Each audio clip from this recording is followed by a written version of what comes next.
السلام علیکم ورحمۃ اللہ وبرکاتہ۔ آج میں آپ کی خدمت میں قربانی کی حقیقت پیش کر رہا ہوں کہ قربانی کی حقیقت اور اصلیت کیا ہے۔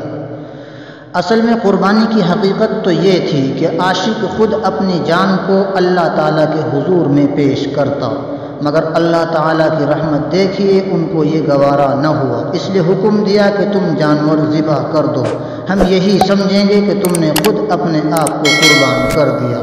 چنانچہ حضرت ابراہیم علیہ السلام کو اللہ تعالیٰ کی طرف سے خواب کے ذریعے بشارت دی گئی کہ آپ اپنے اکلوتے بیٹے حضرت اسماعیل علیہ السلام کی قربانی پیش کریں۔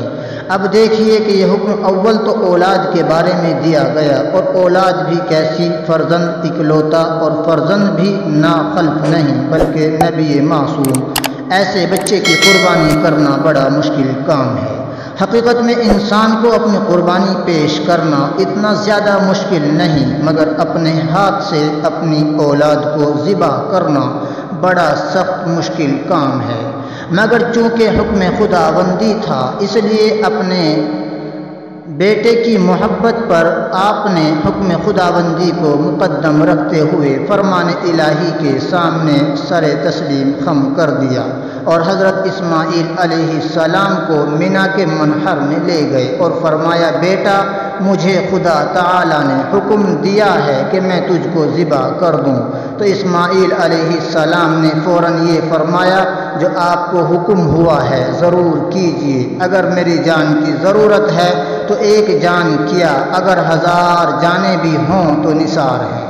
چنانچہ حضرت ابراہیم علیہ السلام نے رسیوں سے پہلے ان کے ہاتھ پاؤں باندھے، پھر چھری تیز کی۔ اب بیٹا بھی خوش ہے کہ میں خدا کی راہ میں قربان ہو رہا ہوں، ادھر باپ بھی خوش ہے کہ میں اپنے ہاتھ سے بیٹے کی قربانی پیش کر رہا ہوں۔ چنانچہ حکم خداوندی کی تعمیل میں اپنے بیٹے کی گردن پر چھری چلا دی۔ جب چھری کند ہو گئی تو اس وقت حکم الہی ہوا، قد صدقت الرؤیا انا کذالک نجزی المحسنین، سورہ صافات پارہ نمبر 23۔ ترجمہ، بے شک آپ نے اپنا خواب سچ کر دکھایا، ہم نیکوکاروں کو اسی طرح جزا دیا کرتے ہیں۔ اب ہم اس کے عوض جنت سے ایک مینڈھا بھیجتے ہیں اور تمہارے بیٹے کی جان کے عوض ایک دوسری جان کی قربانی مقرر کرتے ہیں۔